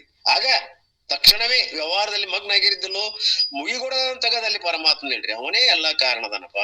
ಇದೆಲ್ಲದಕ್ಕೂ ನಿಮಿತ್ತವ ಅದನ್ನ. ನನ್ನಿಂದ ಏನ್ ಮಾಡಕ್ ಸಾಧ್ಯದ? ಎಲ್ಲ ಒಂದು ಹುಲು ಮಾನವನಿಗೆ ಏನ ಆಗ್ತದ? ಅವನೇ ಎಲ್ಲದಕ್ಕೂ ಕಾರಣವೇ. ಅವನ ಫಲ ದುಃಖ ಬರ್ಲಿ ಸುಖ ಬರ್ಲಿ ಎಲ್ಲವೂ ಅವನು ಕೊಟ್ಟಂತದ್ದಪ್ಪ. ಪ್ರಸಾದ ರೂಪದಿಂದ ಸ್ವೀಕಾರ ಮಾಡ್ತಕ್ಕಂಥದ್ದು ನನ್ನ ಕೆಲಸ. ಹಿಂಗಾತು, ಆಗ್ಲಿ ಬಿಡು. ಅವಂದೇನು ಇತ್ತು, ನನ್ ಹಿಂದೆ ಏನ್ರ ಇರಬೇಕು, ಅದಕ್ ಕೊಟ್ಟನವ. ಪರಮಾತ್ಮನ ಬೇಯಂಗಿಲ್ಲ. ಪರಮಾತ್ಮನನ್ನ ಬೇಯದು ನಮ್ಮ ಶೈಲಕ್ಕ 1 ವರ್ಷ ಅಲ್ಲ 2-3 ವರ್ಷ ಮಠಕ್ ಬರೋದ್ ಬಿಟ್ರು. ಗಂಡ ತಿರ್ಕೊಂಡ್ಬಿಟ್ಟ ಅಚಾನಕ್. ಹಾರ್ಟ್ ಅಟ್ಯಾಕ್ ಆಯ್ತು ಪಾಪ.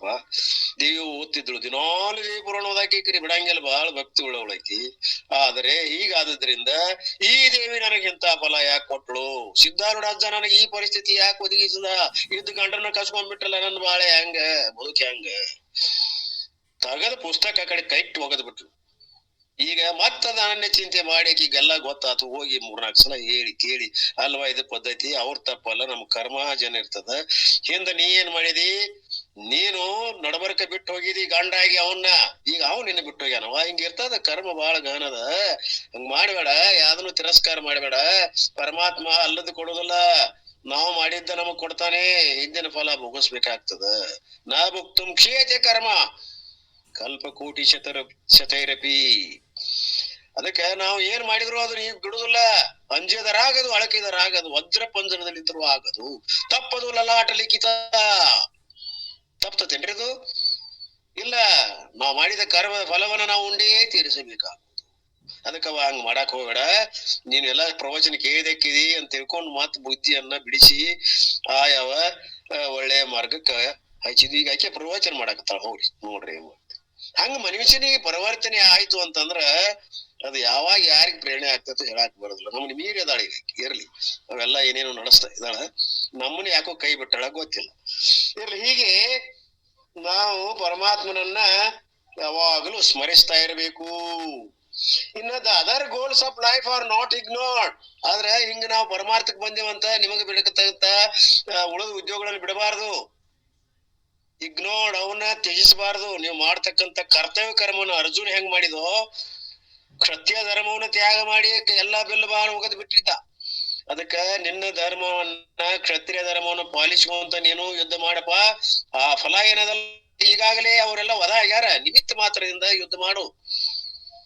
ನಾ ಇದೇನಿ ಎಲ್ಲದಕ್ಕೂ, ಮನೆ ನಾ ಇದೇನಿ, ನೀ ಯಾಕೆ ಚಿಂತೆ ಮಾಡ್ತಿ ಅಂತ ಅವ್ನ ಧೈರ್ಯ ತುಂಬಿ ಹೆಂಗ ಯುದ್ಧ ಮಾಡ್ಲಿಕ್ಕೆ ನಾವು ಸನ್ನದ್ ಮಾಡಿದೋ, ಕರ್ತವ್ಯ ಕರ್ಮಕ್ಕ ಅವನನ್ನ ಅಣಿ ಮಾಡಿದೋ, ಹಾಗೆ ನಾವು ಕರ್ತವ್ಯ ಕರ್ಮದವ್ ನಮಗ್ ಎಲ್ಲರೂ ಪಾಲಿಗೆ ಬಂದಾವ್.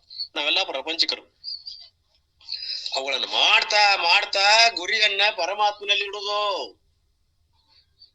ಅದಕ್ಕೆ ಇದರ ಅರ್ಥ ಏನು? ನಮ್ಮ ಎಲ್ಲಾ ಗುರಿಗಳ ಲೌಕಿಕಗಳನ್ನ ತೆಗೆದು ಹಾಕೋದಂತ ಅಲ್ಲ. ಆದ್ರ ಮುಖ್ಯ ಗಮನ, ಅವನು ಗಮನ ಇಟ್ಟುಕೊಂಡು ಮುಖ್ಯವಾದಂತದ್ದನ್ನ ಪರಮಾತ್ಮನಲ್ಲಿ ಇಡುವಂತದ್ದು. Very careful. ಇನ್ನು ಎಚ್ಚರ ಅಂತ ಕೊಡ್ತಾರ ಭಗವಂತ. ನೀವು ಅವುಗಳನ್ನು ಬಿಟ್ಟಿರಿ, B careful. Even though you have be the thought of the Delhi, you go to the right railway station, you go to the central, you do not end up and in Igmore. ಅಲ್ಲಿ station ಅದಾವ ಡೆಲ್ಲಿ ಒಳಗೆ, ಇಗ್ಮೋರ್ ಅದು ಅಂತೇಳಿ. ನೀವು ಇಲ್ಲಿಂದ station ticket ತಗೊಂಡು ಹುಬ್ಬಳ್ಳಿಯಿಂದ ಹತ್ತೀರಿ ಅಂತಂದ್ರ ಯಾವ ಡೆಲ್ಲಿವರೆಗೆ ಹೋಗ್ತೀರಲ್ಲ ಅಲ್ಲೆಲ್ಲಿ ಇಳಿತೀರಿ. ಆದ್ರೂ ಗುರಿ ಇಲ್ಲ ಅದ, ಡೆಲ್ಲಿಗೆ ಹೋಗುದದ. ಮರಿತೀರೇನ? ಇವೆಲ್ಲ ಅದಾವ, ಸೈಡ್ ಬಿಡ್ತೀರೇನ? ಬ್ರೇಕ್ಫಾಸ್ಟ್ ಮಾಡ್ತೀರಿ, ಊಟ ಮಾಡ್ತೀರಿ, ಅಲ್ಲೆಲ್ಲೇ ಸ್ಟೇಷನ್ ಒಳಗೆ ರೆಸ್ಟ್ ಇರ್ತದ. ಅವ್ರೆಲ್ಲಾ ಮಾಡ್ಕೊಂತ ಕೊನೆಯ ಗುರಿ ಅಲ್ಲಿ ಇಳಿತೀರಿ. ಅಲ್ಲಿ ಕೂಡ ಮತ್ತೊಂದು ಸ್ಟೇಷನ್ ಹೋಗ್ತೀರಿ. ಹಿಂಗ ನೀವು ಅವುಗಳನ್ನು ಬಿಟ್ಟಿಲ್ಲ, ಗುರಿ ತಪ್ಪುದು ಬಿಟ್ಟಿಲ್ಲ. ಇವುಗಳನ್ನು ಬಿಟ್ಟಿಲ್ಲ, ಟಿಕೆಟ್ ತಗೊಂಡು ಅಲ್ಲಿ ಹೋಗೋದು ಎಲ್ಲ ಮಾಮೂಲಿ ಅದಾವಲ್ಲ, ಇವನ್ನೆಲ್ಲ ಮಾಡಬೇಕಾಗ್ತದ. ಇಲ್ಲಾಂದ್ರೆ ಗುರಿ ಮುಟ್ಟೋಲ್ಲ. ಆದ್ರಿಂದ ಇವುಗಳನ್ನ ಮಾಡ್ತಾ ಮಾಡ್ತಾ ಇವುಗಳನ್ನ ಕೈ ಬಿಡದ ಮೇಲಿನ ಗುರಿಯನ್ನ ಹತ್ತುವಂತದ್ದು. ಅದ್ರ ಅರ್ಥೇನು? Other goals are not ignored. ಅವುಗಳನ್ನು ಬಿಡುವಂತಲ್ಲ, ಅವುಗಳನ್ನ ಹಿಡ್ಕೊಂಡ ಮುಂದೆ ಹೋಗೋದು. ಅರ್ಥಾತ್ ಕೊನೆ ಗುರಿ ಅದ ಅದು. ಅವಾಗ ಏನದ, ಎಲ್ಲ ಗಮನ ಆಗ್ತದ. ಇದು ಅರ್ಥ.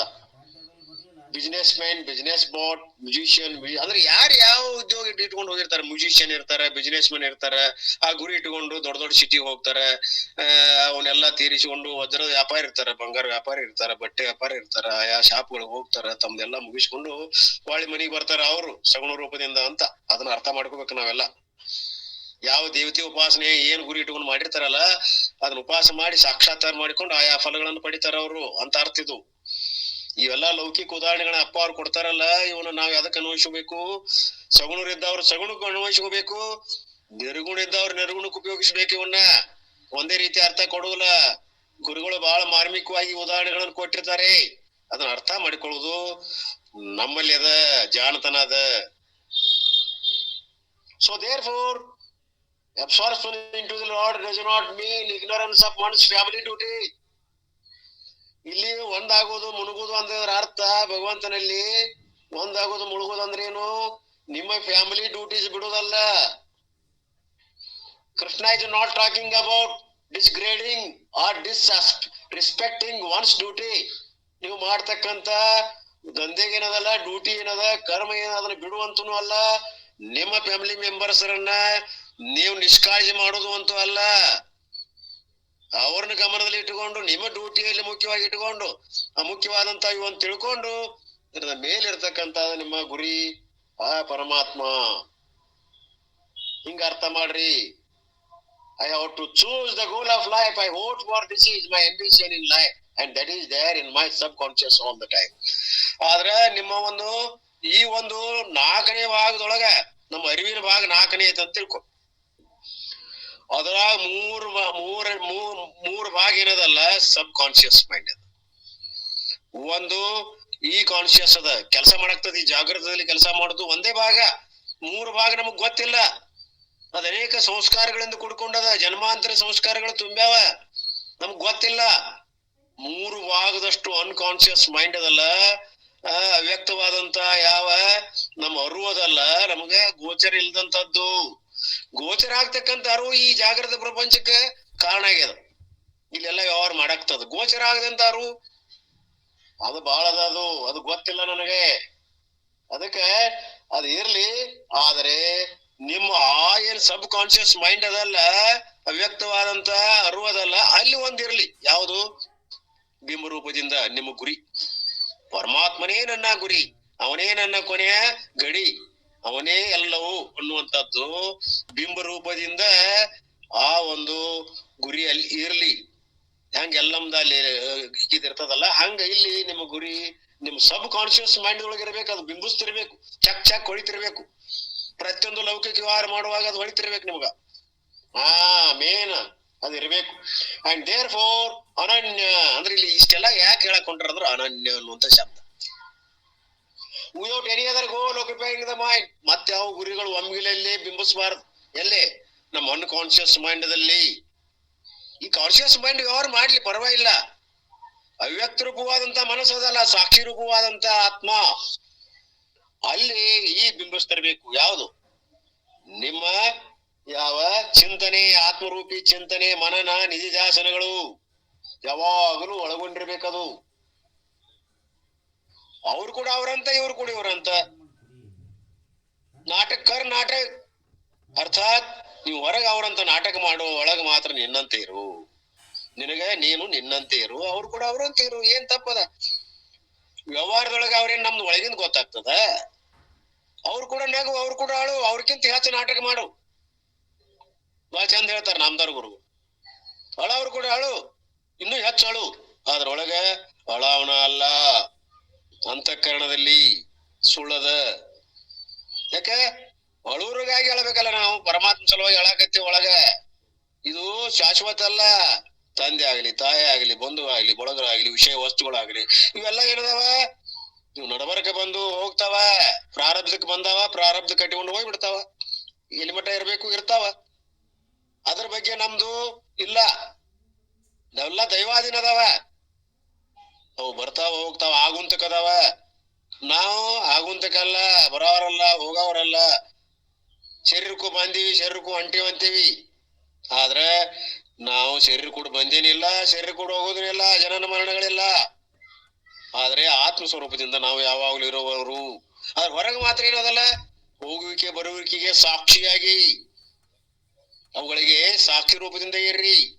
ಅಕಸ್ಮಾತ್ ಹೋದ್ರೂ ಕಳವಳಗೊಳ್ಬೇಡ್ರಿ. ಅದ್ರ ಪ್ರಾರಬ್ಧ ಆಗೋಯ್ತು, ಏನ ಬಂತು, ದೊಡ್ಡ ಲಾಭ ಆಯ್ತು, ಅದು ಪ್ರಾರಬ್ಧ ಪ್ರಕಾರ ಬಂದದ. ಹಿಂದೆ ದುಡುಕಿಯ ಪುಣ್ಯದ ಫಲ ಬಂದದ, ಹೋಯ್ತು. ಪಾಪದ ಫಲ ಹೋಯ್ತು. ಶರೀರಕ್ಕೆ ಸಂಬಂಧಪಟ್ಟರು ಇರ್ಬೋದು, ಅಥವಾ ನಮ್ಮ ಆಸ್ತಿ ಅಂತಸ್ತು ಇರ್ಬೋದು. ಯಾವ್ದು ಎಲ್ಲವೂ ನಾವು ಯಾವ ನಮ್ಮವು ಅಲ್ಲ. ಅವು ಯಾವ ಕಟ್ಕೊಂಡು ಬಂದಿಲ್ಲ. ಯಾವಾಗ ಕೈ ಬಿಡ್ತಾವ ಗೊತ್ತಿಲ್ಲ. ಬಿಟ್ರು ಅಷ್ಟೇ, ಕೈ ಹಿಡಿದ್ರು ಅಷ್ಟೇ.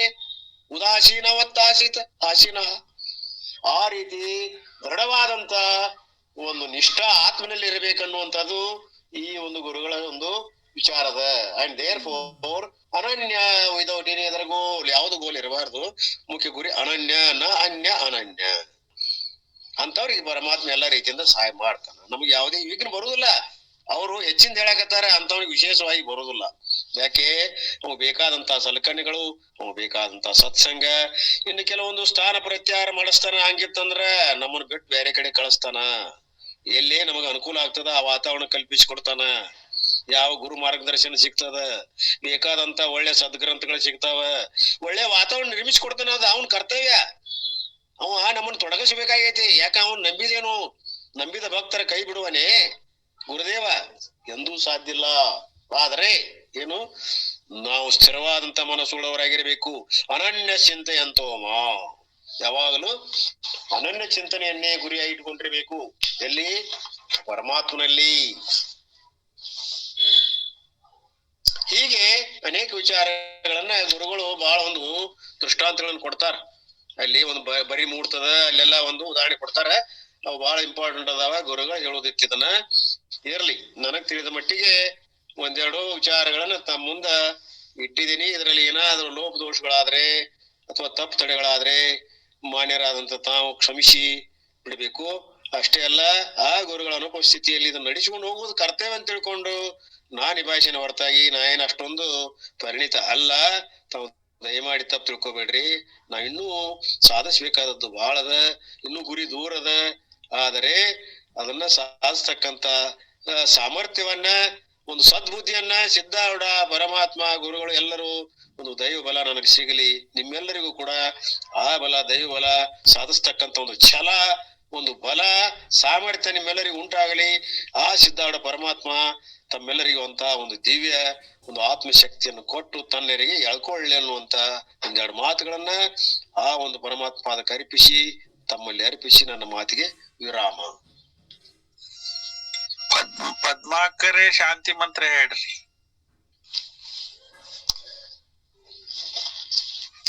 ನಮಸ್ಕಾರ ಸರ್, ಎಲ್ಲರಿಗೂ ನಮಸ್ಕಾರ ರೀ.